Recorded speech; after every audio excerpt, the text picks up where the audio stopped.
हमेशा खुश रहना चाहिए, क्योंकि परेशान होने से कल की मुश्किल दूर नहीं होती, बल्कि आज का सुकून भी चला जाता है। नमस्कार, जय श्री कृष्णा। आप देख रहे हैं गीता ज्ञान सीरीज और मैं रोहित। आज के अध्याय 17 से क्या सीखा और समझा जा सकता है, आइए जानते हैं। अध्याय 16 के अंत में भगवान श्री कृष्ण ने स्पष्ट कहा था कि काम, क्रोध और लोभ के त्यागने पर ही कर्म आरंभ होता है। जिसे मैंने बार बार कहा है, नियत कर्म को बिना किए न सुख, न सिद्धि और न परम गति ही मिलती है। इसलिए अब तुम्हारे लिए कर्तव्य और अकर्तव्य की व्यवस्था में ही क्या करूं, क्या ना करूं, इस संबंध में शास्त्र ही प्रमाण है। क्योंकि अन्य शास्त्र नहीं, बल्कि गीता स्वयं शास्त्र है। अन्य शास्त्र भी हैं, किंतु यहाँ इसी गीता शास्त्र पर दृष्टि रखें, दूसरा ना ढूंढने लगे। दूसरी जगह ढूंढोगे तो यह क्रम वृद्धा नहीं मिलेगी, अंततः भटक जाओगे। इस पर अर्जुन ने प्रश्न किया कि भगवान, जो लोग शास्त्र विधि को त्याग कर पूर्ण श्रद्धा से युक्त होकर यजन करते हैं, उनकी गति कैसे है? सात्विक की, राजसी अथवा तामसी है? क्योंकि पीछे अर्जुन ने सुना है था कि सात्विक, राजस अथवा तामस जब तक गुण विद्यमान है, किसी न किसी योनि के ही कारण होते हैं। इसलिए प्रस्तुत अध्याय के आरंभ में ही उसने प्रश्न रखा, हे कृष्ण, जो मनुष्य शास्त्र विधि को छोड़कर श्रद्धा सहित यजन करते हैं, उनकी गति कौन सी है? सात्विक की है, राजसी है अथवा तामसी है? यजन में देवता, यक्ष, भूत इत्यादि सभी आ जाते हैं। अध्याय 2 में योगेश्वर भगवान ने बताया कि अर्जुन, इस योग में निर्धारित क्रिया एक ही है। अवैभिक योग की बुद्धि अनंत शाखाओं वाली होती है, इसलिए वे अनंत क्रियाओं का विस्तार कर लेते हैं। दिखावटी शोभा युक्त वाणी में उसे व्यक्त भी करते हैं। उनकी वाणी की छाप जिनके चित्त पर पड़ती है, अर्जुन, उनकी भी बुद्धि नष्ट हो जाती है, ना कि कुछ पाते हैं। ठीक इसी की पुनरावृत्ति यहाँ पर भी है। जो शास्त्र विधि को त्याग कर भजते हैं, उनकी श्रद्धा भी 3 प्रकार की होती है। इस पर श्री कृष्ण ने कहा, मनुष्य की आदत से उत्पन्न हुई वह श्रद्धा सात्विक की, राजसी तथा तामसी ऐसे 3 प्रकार की होती है। उसे तू मुझसे सुन। मनुष्य के हृदय में यह श्रद्धा अविरल है। हे भारत, सभी मनुष्यों की श्रद्धा उनके चित्त की प्रवृत्तियों के अनुरूप होती है। यह पुरुष श्रद्धा में है, इसलिए जो पुरुष जैसी श्रद्धा वाला है, वह स्वयं भी वही है। प्रायः जो लोग पूछते हैं, मैं कौन हूँ? कोई कहता है, मैं तो आत्मा हूँ, किंतु नहीं। यहाँ योगेश्वर भगवान श्री कृष्ण कहते हैं कि जैसी श्रद्धा, जैसी वृत्ति, वैसा पुरुष। गीता योग दर्शन है। महर्षि पंतजलि भी योगी थे, उनका योग दर्शन है। योग है क्या? उन्होंने बताया, चित्त की वृत्तियों का सर्वथा रुक जाना योग है। किसी ने परिश्रम करके रोक ही लिया तो लाभ क्या है? उस समय यह दृष्टता जीवात्मा अपने ही शाश्वत स्वरूप में स्थित हो जाता है। क्या स्थित होने से पूर्व यह मलिन था? पंतजलि कहते हैं, दूसरे समय में जैसा वृत्ति का रूप है, वैसा ही वह दृष्टा है। यहाँ योगेश्वर भगवान श्री कृष्ण कहते हैं, यह पुरुष श्रद्धा में है। श्रद्धा से ओतप्रोत कहीं ना कहीं श्रद्धा अवश्य होगी, और जैसी श्रद्धा वाला है, वह स्वयं भी वही है। जैसी वृत्ति, वैसा पुरुष। अब तीनों श्रद्धाओं का विभाजन करते हैं। उनमें से सात्विक पुरुष देवताओं को पूजते हैं, राजस पुरुष यक्ष को और राक्षसों को पूजते हैं, तथा अन्य तामस पुरुष प्रेत और भूतों को पूजते हैं। वे पूजन में अर्थक परिश्रम भी करते हैं। वे मनुष्य शास्त्र विधि से रहित घोर कलिप क्रियाएं को रचकर तप करते हैं। दंभ और अहंकार से युक्त, कामना और आसक्ति के बल से बंधे हुए हैं। वे शरीर रूप से स्थित भूत समुदाय को और अंतःकरण में स्थित मुझ अंतर्यामी को ही क्रस करने के अर्थात दुर्बल करने वाले हैं। आत्मा प्रकृति के दरारों में पड़कर विकारों से दुर्बल और यज्ञ साधनों से सबल होती है। उन अज्ञानियों को निश्चय ही तू असुर जान, अर्थात वे सब के सब असुर हैं। प्रश्न पूरा हुआ। शास्त्र विधि को त्याग कर भजने वाले सात्विक पुरुष देवताओं को, राजस पुरुष यक्ष राक्षसों को और तामस पुरुष भूत प्रेतों को पूजते हैं। केवल पूजते ही नहीं, घोर तप करते हैं। किंतु अर्जुन शरीर रूप से भूतों को और अंतर्यामी रूप से स्थित मुझ परमात्मा को दुर्बल करने वाले हैं। मुझसे दूरी पैदा करते हैं, ना कि भजते हैं। उनको तू असुर जान, अर्थात देवताओं को पूजने वाले भी असुर ही हैं। इससे अधिक कोई क्या कहेगा। अंततः जिसके ये सभी अंश मात्र हैं, उन मूल एक परमात्मा का भजन करें। इसी पर योगेश्वर भगवान श्री कृष्ण ने बारंबार बल दिया है। अर्जुन, जैसे श्रद्धा 3 प्रकार की होती है, वैसे ही सबको अपनी अपनी प्रकृति के अनुसार भोजन भी 3 प्रकार का प्रिय होता है। और वैसे ही यज्ञ, तप और दान भी तीन प्रकार के होते हैं। उनके भेद को तू मुझसे सुन। पहले प्रस्तुत है आहार। आयु, बुद्धि, जल, आरोग्य, सुख और प्रीति को बढ़ाने वाले, रसयुक्त, चिकने और स्थिर रहने वाले तथा स्वभाव से भी हृदय को प्रिय लगने वाले भोज्य पदार्थ सात्विक पुरुष को प्रिय होते हैं। योगेश्वर भगवान श्री कृष्ण के अनुसार स्वभाव से हृदय को प्रिय लगने वाले बल, आरोग्य, बुद्धि और आयु बढ़ाने वाले भोज्य पदार्थ ही सात्विक हैं।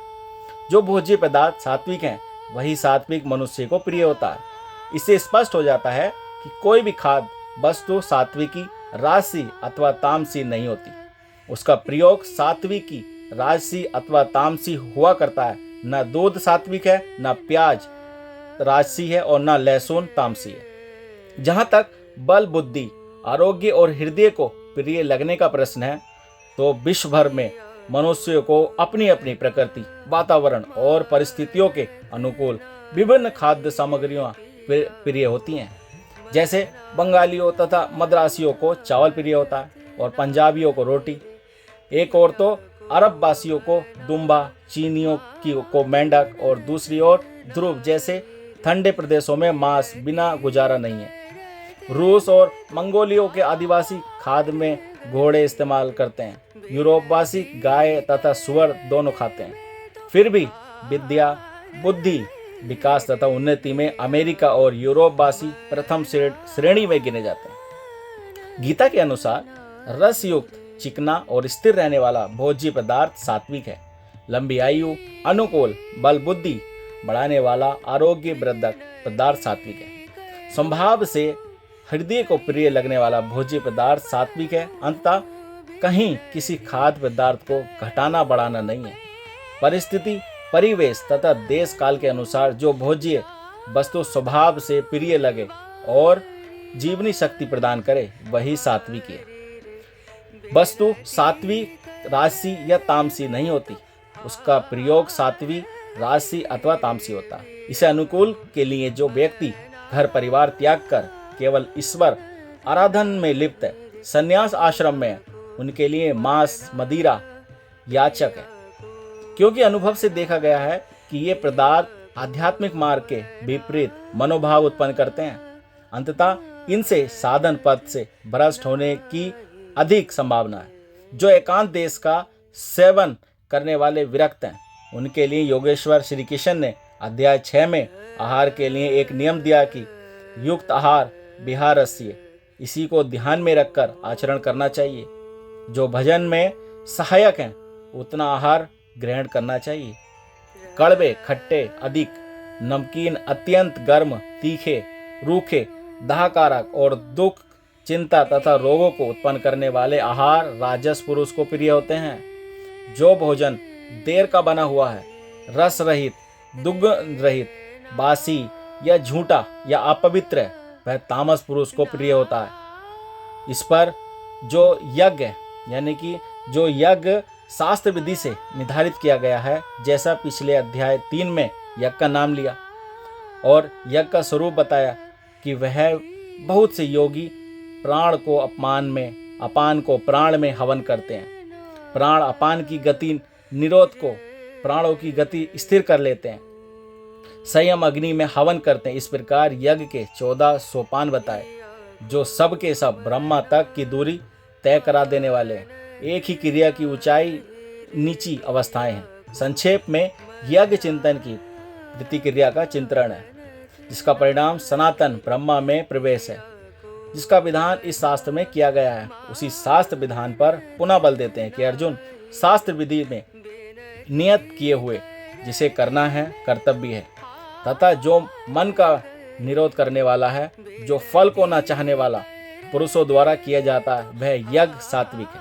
हे अर्जुन, जो यज्ञ केवल धर्माचरण के लिए ही हो रहा है या फल को उद्देश्य बनाकर किया जा रहा है, उसे राजस यज्ञ जान।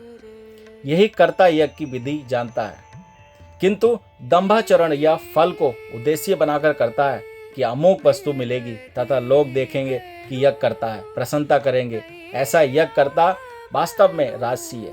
अब तामस यज्ञ का स्वरूप बताते हैं। जो यज्ञ शास्त्र विधि से रहित है, जो परमात्मा की सृष्टि में सकने में असमर्थ है, मन के अंतःकरण में निरोध करने की क्षमता से रहित है, दक्षिणा अर्थात सर्वत्र के समर्पण से रहित है, तथा जो श्रद्धा रहित, ऐसा यज्ञ तामस यज्ञ कहलाता है। ऐसा पुरुष वास्तविक यज्ञ को जानता ही नहीं। अब प्रस्तुत है तप। परम देव परमात्मा द्वैत पर जय प्राप्त करने वाले द्वैत सद्गुरु और ज्ञानी जनों का पूजन, पवित्रता, सरलता, ब्रह्मचार्य तथा अहिंसा शरीर संबंधी तप कहा जाता है। शरीर सदैव वासनाओं की ओर बहकता है, इसे अंतःकरण की उपयुक्त वृत्तियों के अनुरूप तपाना शारीरिक तप है। उद्वेग न पैदा करने वाला, प्रिय, हितकारक और सत्य भाषण तथा परमात्मा में प्रवेश दिलाने वाले शास्त्रों के चिंतन का आभास, नाम, जप, यह वाणी संबंधी तप कहा जाता है। वाणी विषयों के मुख विचारों को भी व्यक्त करती है और इसे और से समेटकर परम सत्य परमात्मा की दिशा में लगाना वाणी संबंधी तप है। अब मन संबंधी तप देखें। मन की प्रसन्नता, सौम्य भाव, मौन अर्थात इष्ट के अतिरिक्त अन्य विषयों का स्मरण भी न हो, मन का निरोध, अंतःकरण की सर्वता, पवित्रता, यह मन संबंधी तप कहा जाता है। उपयुक्त तीनों शरीर, वाणी और मन का तप मिलाकर एक सात्विक तप है। फल को ना चाहते हुए अर्थात निष्काम कर्म से युक्त पुरुषों द्वारा परम श्रद्धा से किए हुए उपयुक्त तीनों तपों को मिलाकर सात्विक तप कहते हैं। अब प्रस्तुत है राजस तप। जो तप सत्कार, मान और पूजा के लिए अथवा केवल पाखंड से ही किया जाता है, वह अनिश्चित चंचल फल वाला तप राजस कहा गया। जो तप मूर्खतापूर्वक हठ से, मन से, वाणी और शरीर के पीड़ा सहित अथवा दूसरे का अनिष्ट करने के लिए बदले की भावना से किया जाता है, वह तप तामस कहा गया। इस प्रकार सात्विक तप से में शरीर, मन और वाणी को मात्र इष्ट के अनुरूप ढालना। राजस तप में तप की क्रिया वही है, किंतु दंभ, मान, सम्मान की इच्छा से तपते हैं। प्रातः महात्मा लोग घर बार छोड़ने के बाद भी इस विकार के शिकार हो जाते हैं। और तीसरा तामस तप अविधि पूर्वक होता है, दूसरों को पीड़ा पहुंचाने के दृष्टिकोण से होता है। अब प्रस्तुत है दान। दान देने की ही कर्तव्य है। इस भाव से जो दान देश, स्थान, काल और सत्य पात्र के प्राप्त होने पर बदले में उपकार की भावना से रहित होकर दिया जाता है, वह दान सात्विक कहा गया। जो दान कलेश पूर्वक, जो देते नहीं है बनता लेकिन देना पड़ रहा है, तथा प्रयत्न प्रकार की भावना से यह करूँगा तो यह मिलेगा अथवा फल को उद्देश्य बनाकर फिर दिया जाता है, वह दान राजस कहा जाता है। जो दान बिना सत्कार किए अथवा तिरस्कार पूर्वक छिड़क कर आरोग्य, देश, काल के अनाधिकारियों को दिया जाता है, वह दान तामस कहा गया। पूज्य महाराज जी ने भी कहा करते थे, जो हो कृपालु को दान देने से दाता नष्ट हो जाता है। ठीक इसी प्रकार कृष्ण का भी कहना है कि दान देना ही कर्तव्य है। देश, काल और पात्र के प्राप्त होने पर बदले में उपकार ना चाहने की भावना से उदारता के साथ दिया जाने वाला दान सात्विक है। कठिनाई से निकलने वाला, बदले में फल की भावना से दिए जाने वाला दान राजस है। और बिना सत्कार के झिड़कियों के साथ प्रतिकूल देश काल के कुपात्र को दिया जाने वाला दान तामस है। लेकिन है दान क्या? दान ही, किंतु जो दे, गे इत्यादि सबके मम को त्याग कर एकमात्र इष्ट पर ही निर्भर है, इसके लिए दान का विधान इससे और उन्नत है। वह है सर्वत का समर्पण, संपूर्ण वासनाओं से हटकर मन का समर्पण। जैसे कि श्री कृष्ण ने कहा, अंततः दान नितांत अवश्य है, ओम तत् और सत का अवश्य। अर्जुन ओम, तत् और सत ऐसा 3 प्रकार का नाम का परिचायक है। उसी से पूरा पूर्व में आरंभ में ब्राह्मण, वेद और यज्ञ आदि रचे गए हैं। अर्थात ब्राह्मण यानी कि यज्ञ और वेद ओम से पैदा हुआ, ये योगजन्य है और ओम के सत चिंतन से ही इनकी प्राप्ति होती है और इनका कोई तरीका नहीं है। इसलिए ब्रह्मा का कथन करने वाले पुरुषों की शास्त्र विधि से नियत की हुई यज्ञ, दान और तप क्रियाएं निरंतर ओम इस नाम का उच्चारण करके ही जाती हैं। इससे उस ब्रह्मा का स्मरण हो जाए। अब तत् शब्द का प्रयोग बताते हैं। तत् अर्थात परमात्मा ही सर्वत्र है। इस भाव से फल को न चाहकर शास्त्र द्वारा निर्दिष्ट नाना प्रकार की यज्ञ, तप और दान की क्रियाएं परम कल्याण की इच्छा करने वाले पुरुषों द्वारा की जाती हैं। तत् शब्द परमात्मा के प्रति समर्पण सूचक है। अर्थात जप को ओम का करें और यज्ञ, दान और तप की क्रियाएं उस पर निर्भर होकर करें। अब सत्य के प्रयोग का स्थूल बताते हैं। और सत्य योगेश्वर भगवान श्री कृष्ण ने बताया कि सत्य है क्या। गीता के आरंभ में ही अर्जुन ने प्रश्न खड़ा किया कि कुल धर्म ही शाश्वत है, सत्य है। तो श्री कृष्ण ने कहा, अर्जुन तुझे यह ज्ञान कहाँ से उत्पन्न हुआ। सत्य वस्तु का तीनों कालों में कभी अभाव नहीं होता, उसे मिटाया नहीं जा सकता। और असत वस्तु का तीनों कालों में अस्तित्व नहीं है, उसे रोका नहीं जा सकता। वास्तव में वह कौन सी वस्तु है जिसका तीनों कालों में अभाव नहीं है, और वह असत वस्तु है क्या जिसका अस्तित्व नहीं है। तो बताया यह आत्मा ही सत्य है और भूत आदि के समस्त शरीर नाशवान है। आत्मा सनातन है, अव्यक्त है, शाश्वत और अमृत स्वरूप है, यही परम सत्य है। यहाँ कहते हैं सत्य ऐसे परमात्मा का यह नाम सत्य के प्रति भाव में और साधु भाव में प्रयोग किया जाता है। और हे पार्थ, जब नियत कर्म सांगोपाग भली भांति भली प्रकार होने लगे तब सत्य शब्द का प्रयोग किया जाता है। सत्य का अर्थ है यह नहीं कि यह वस्तु हमारी है, जब शरीर ही हमारा नहीं है तो इसके उपभोग में आने वाली वस्तु हमारी कब है, यह सत्य नहीं है। सत्य का प्रयोग केवल एक दिशा में किया जाता है, सद्भाव में। आत्मा ही परम सत्य है। इस सत्य के प्रति भाव हो, उसे साधना के लिए साधु भाव हो और उसकी प्राप्ति कराने वाला कर्म ढंग से होने लगे, वही सत्य शब्द का प्रयोग किया जाता है। इस पर योगेश्वर भगवान श्री कृष्ण कहते हैं यज्ञ, तप और दान को करने में जो स्थिति मिलती है वही सत्य है। ऐसा कहा जाता है उस परमात्मा की प्राप्ति के लिए क्रिया या किया हुआ कर्म ही सत्य है। ऐसा कहा जाता है कि अर्थात उस परमात्मा की प्राप्ति वाला कर्म ही सत्य है। यज्ञ, दान, तप तो इस कर्म के पूरक है। अंत में निर्णय देते हुए कहते हैं कि इन सबके लिए श्रद्धा अवश्य है। हे पार्थ, बिना श्रद्धा के किया हुआ हवन, दिया हुआ दान, तपा हुआ तप और जो कुछ भी किया हुआ कर्म है वह सब असत्य है। ऐसा कहा जाता है वह ना तो इस लोक में और ना परलोक में ही लाभदायक है। अंततः समर्पण के साथ श्रद्धा नितांत अवश्य है। तो साथियों, ये था अध्याय 17। इस अध्याय 17 से मिलने वाली सीख और जानकारी आपको कैसी लगी। वीडियो पसंद आई हो तो वीडियो को लाइक कर दें और चैनल सब्सक्राइब कर दें। चलिए मिलते हैं अध्याय 18 में और जानेंगे अगले अध्याय के से क्या सीखा और समझा जा सकता है। तब तक अपना ख्याल रखिए, सुरक्षित रहिए। जय श्री कृष्णा, जय श्री हरि कृष्ण।